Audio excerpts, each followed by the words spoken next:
Bonjour tout le monde, j'espère que ça va de votre côté, de l'autre côté de l'écran. Alors, donc, une petite vidéo pour vous parler de plusieurs choses.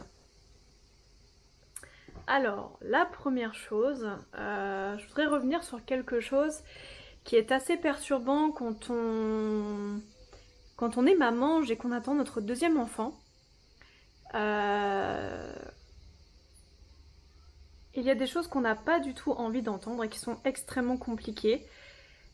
Euh, Ce n'est pas pour, voilà, c'est pas, encore une fois, c'est pas pour faire, enfin, c'est pas pour. Je vous dis juste que ça fait du mal. Je vous dis pas que la personne a tort ou qu'elle a raison, ou que j'ai tort ou que j'ai raison. Je dis juste qu'il faut faire attention aux propos qu'on peut avoir. Encore une fois, alors, donc déjà, lorsque donc nous avons recontacté notre assistante maternelle, celle que nous voulions pour Orlan, bien sûr, je lui avais dit, quand j'aurai mon second enfant, c'est vous que je contacterai parce que le contact est très bien passé. En plus, elle habite mais juste à côté, donc c'est juste parfait. Et j'aimais beaucoup sa façon de voir l'éducation et de s'occuper des enfants. Et donc on s'était appelé et puis je lui avais envoyé un message quelques jours après en lui disant au fait, je suis désolée, j'avais complètement oublié de vous demander, est-ce que vous voulez qu'on fasse comme pour la première fois, qu'on signe un papier en fait d'accord réciproque pour le contrat. Alors elle m'a répondu très gentiment, mais elle m'a répondu que étant donné les circonstances, elle préférait attendre l'arrivée du bébé elle m'a dit pour les raisons que vous comprendrez, je préfère attendre l'arrivée du bébé pour tout simplement pour signer le contrat. Alors que là je parlais juste d'un accord réciproque, c'était pas encore le vrai contrat. C'était histoire d'être tranquille, d'être sûr, de se rassurer, quoi. Euh, je ne sais pas dans quel sens elle a dit cela.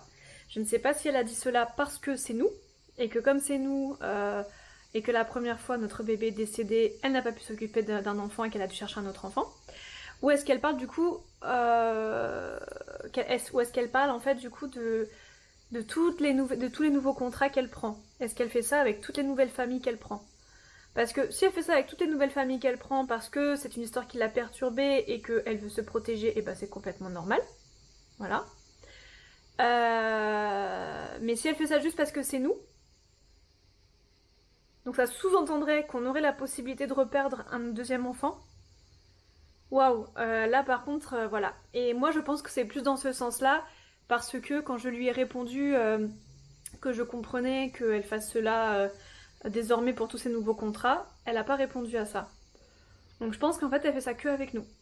Alors je trouve ça... Parce que, enfin déjà la probabilité que ça arrive une fois, elle est minime. Mais la probabilité que ça arrive deux fois, je vous raconte pas quoi. C'est encore moins. Donc, euh, donc voilà, et surtout ça nous replonge dans notre souffrance, notre traumatisme et l'absence de notre fille. Et ça nous fait beaucoup de mal en fait. Et je pense pas qu'elle se rende compte. Je veux dire, enfin... Balancer ça, elle devrait limite plus balancer ça à quelqu'un pour qui c'est son premier enfant ou à qui ça n'est jamais arrivé, plutôt qu'à des personnes à qui c'est déjà arrivé, puisque nous, c'est pas quelque chose qui est redondant, c'est juste un concours de circonstances qui a fait que ma fille est décédée en fait. Donc voilà, donc j'ai trouvé ça très limite, très moyen. Alors j'espère que je me trompe et qu'elle l'a dit dans le sens que maintenant pour tous ces nouveaux contrats, elle fait ça, parce que ça m'a fait beaucoup de mal en fait. Et encore une fois, je peux comprendre pourquoi elle le dit, mais je ne le tolère pas puisque ça sous-entendrait un deuxième enfant décédé. Et comment on peut oser dire ça en fait à un couple qui a déjà vécu ça, c'est juste atroce. Deuxième chose, on était chez des amis dimanche. Et une de nos amies, qui est assez âgée, enfin âgée, qui est pas de la même génération que nous, qui est la génération plus de nos parents. Donc tout le monde nous a félicité pour la grossesse, j'ai fait exprès de pas l'annoncer avant. Tout le monde était là, félicitations, tout ça, et puis elle dit moi j'attends que le bébé arrive pour vous féliciter. Hein. Ça aussi, encore une fois, mais Mais qu'est-ce que... Alors, encore une fois, ça prouve que quand on n'a pas perdu d'enfant, en fait, à part exception, mais quand on n'a pas perdu d'enfant, en fait, les gens, ils savent pas comment... Ils savent pas... Enfin, ils disent n'importe quoi. Ils se rendent pas compte. La portée de ces mots est tellement puissante et tellement horrible pour nous, par ange. Euh, donc c'est une personne que j'aime beaucoup. C'est une copine, très très bonne copine, avec qui on rigole beaucoup et tout ça. Alors je veux bien qu'il y ait la différence d'âge et tout ça, mais est-ce que tu dis ça aux autres parents? J'attends que le bébé soit arrivé pour vous féliciter. Est-ce que tu dis ça? Parce que nous, c'est bon, on a perdu un enfant, on n'est pas censé en perdre un autre en fait. Donc, enfin, j'ai trouvé ça. Enfin, voilà, encore une fois, des choses qui nous font du mal, même plus d'1 an après le décès de notre fille. Enfin, en tout cas, moi, ça me fait du mal. Après, je sais pas, mon mari, il a pas réagi. Donc, moi, j'ai dit à ma copine, bah écoute, tu fais ce que tu veux, c'est toi qui vois. Mais au fond de moi, j'avais envie de lui dire, tu te rends compte de ce que tu viens de dire, en fait, ou pas? De la portée que ça peut avoir, et surtout de la probabilité que ça recommence. Et voilà, et du coup, ça nous remet, moi personnellement, ça me remet dans un pas bien, dans une culpabilité, ça me remet dans un et si jamais ça arrivait encore? Mais putain, mais laissez-moi finir ma grossesse tranquille, laissez-moi kiffer, surtout que maintenant je suis sereine, voilà, je suis entourée d'une super équipe, donc maintenant que je sais où je vais et que je suis entourée enfin des bonnes personnes, et que je vais bien, j'ai pas besoin d'entendre ces conneries en fait. Donc voilà, et c'est très très chiant parce que je peux pas leur faire comprendre, ils comprendraient pas en fait. Parce que pour eux, c'est... Peut-être même que pour eux c'est gentil en fait. Peut-être même que pour mon assistante maternelle c'était même gentil, j'en sais rien. Je sais pas. Mon mari m'a demandé mais tu veux changer d'assistante maternelle? Et je lui ai dit non. Je lui ai dit non, elle est géniale, elle est super, elle est hyper humaine, hyper gentille. Elle s'occupe bien des enfants, enfin en tout cas de tout ce que... En tout cas moi j'ai vu... Enfin je suis sûre que ça se passerait très très bien. Mais c'est vraiment... Je pense que c'est vraiment un côté maladroit des gens. Et surtout... mais... Enfin je sais pas, bref. Voilà, vous avez... voilà. Donc je voulais vous parler de ça parce que encore à l'heure actuelle je suis encore confrontée à ces choses-là. Voilà, ensuite... donc... je...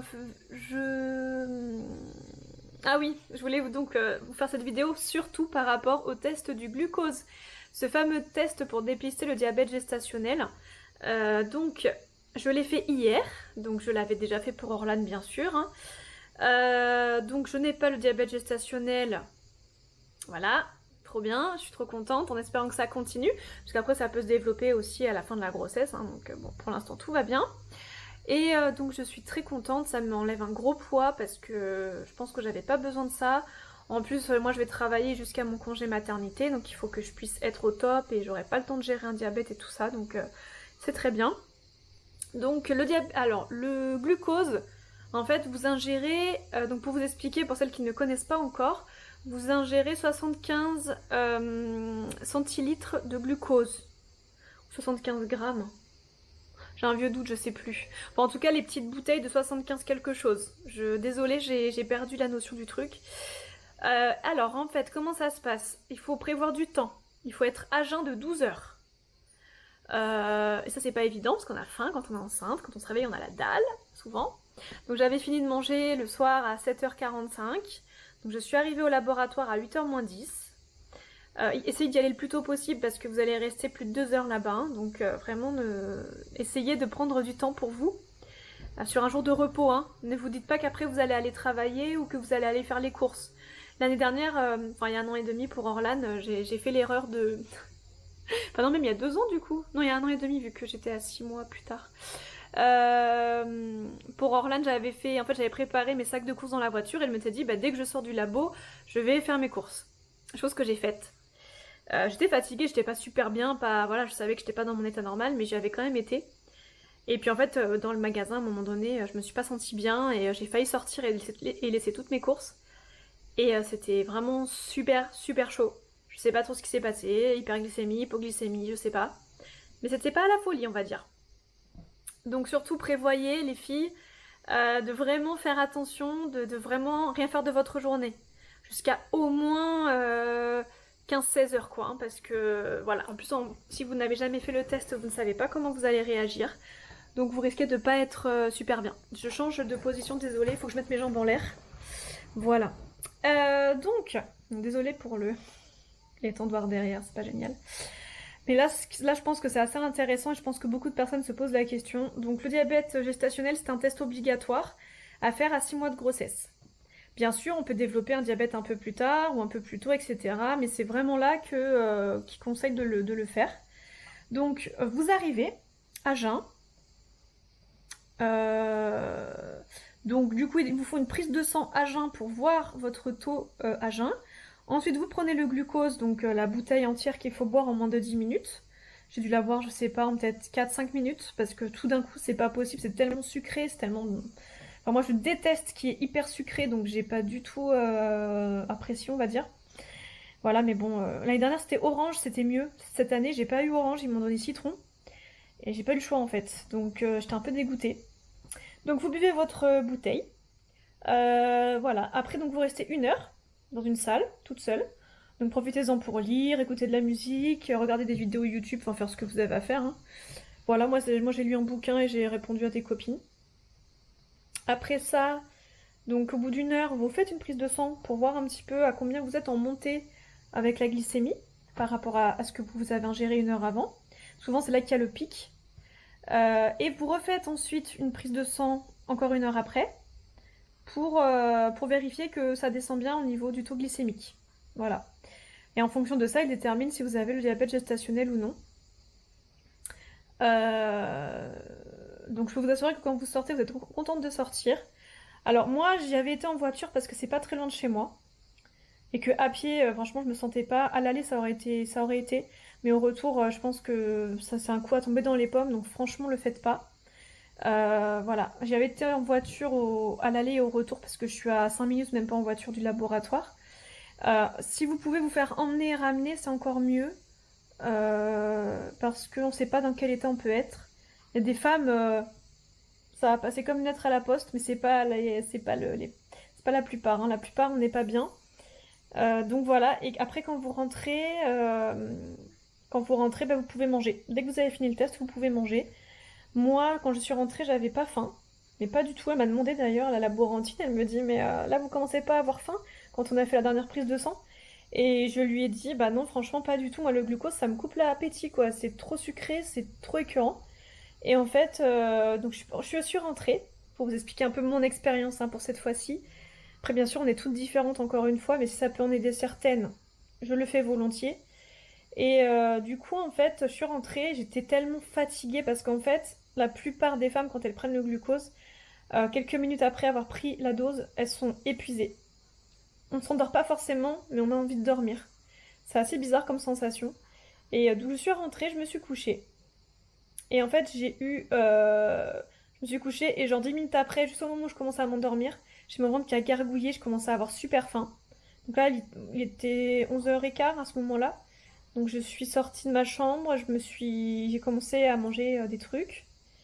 Et j'étais trop épuisée, quoi. Et après manger, je suis retournée me coucher. Je me suis réveillée vers 14h30, je crois. À 14h30, 15h, pas très bien, enfin pas très bien. Pas nauséeuse ou vaseuse, mais fatiguée, quoi. Donc attention, attention, attention, de vraiment de vraiment prendre du temps pour cette journée-là, de rien prévoir. Ou en tout cas, pas prévoir des choses trop, trop compliquées. Qu'est-ce que je voulais vous dire d'autre? Je crois que c'est tout, hein. Je crois que c'est tout. Bah là, du coup, j'ai pas mal de personnes qui me proposent de me donner des affaires. Je trouve ça génial qu'on soit dans une société comme ça qui échange, qui donne. Vous allez me dire oui, mais ils se débarrassent et tout ça. Oui, bah oui, mais d'un autre côté, tout le monde y trouve son compte, ils se débarrassent et moi je récupère. Donc du coup, bah, je suis contente parce que je pense que j'aurais pas grand-chose, voire rien à acheter au final. Euh, voilà, ça c'est cool. Et puis là, il faut que j'aille faire un peu de tri dans les affaires de bébé. J'avais déjà fait un premier tri.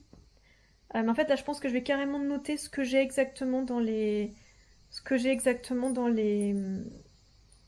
meuble pour savoir exactement ce que j'ai parce qu'au final, c'est tout plié, c'est tout rangé. Mais comme j'ai un peu tous les âges jusqu'à 2 ans, bah, je sais pas exactement ce que j'ai et ça me... Du coup, quand les gens me demandent «Ah, j'ai vu tel truc pour tel âge, ça te dit?» Bah, je sais pas si je dois dire oui ou non parce que tout simplement, je ne sais pas ce que j'ai exactement. Voilà, j'ai pas tout dans mon cerveau malheureusement. Voilà, je crois que j'ai fini de vous parler. Voilà, donc vraiment pour le glucose, vous pouvez pas y échapper, c'est vraiment obligatoire. Et si jamais vous avez le diabète gestationnel, sachez qu'il en existe plusieurs. Il y en a vraiment des très légers où il n'y a pas il y a pas de piqûre à faire. Vous avez juste à faire attention à votre alimentation. Et après, il y a un diabète un peu plus élevé où là, en effet, vous devrez être piqué ou vous piquez. Donc ça, c'est un petit peu plus contraignant. Voilà, et, euh, et ça n'a rien à voir avec le fait d'être fine ou potelée ou rondin. Ça n'a rien à voir, même si bon, il y a des prédispositions en effet. Selon comment vous mangez, ça peut malheureusement ne pas aider. Mais il y a aussi des filles très fines qui mangent pas forcément, qui mangent normalement et qui peuvent développer parce que la grossesse modifie le métabolisme de votre corps. Et de ce fait, ça peut créer soit voilà, diabète, soit aussi ça peut créer l'appendicite. Il y a beaucoup de femmes enceintes qui ont l'appendicite. Voilà. Voilà ce que je voulais vous dire. Je vous fais des gros bisous. Et pour celles qui sont enceintes et qui vont faire le test du diabète gestationnel, bon courage. Mais si vous le faites bien, si vous prenez soin de vous, ça se passera très très bien. Voilà. Je vous dis à bientôt.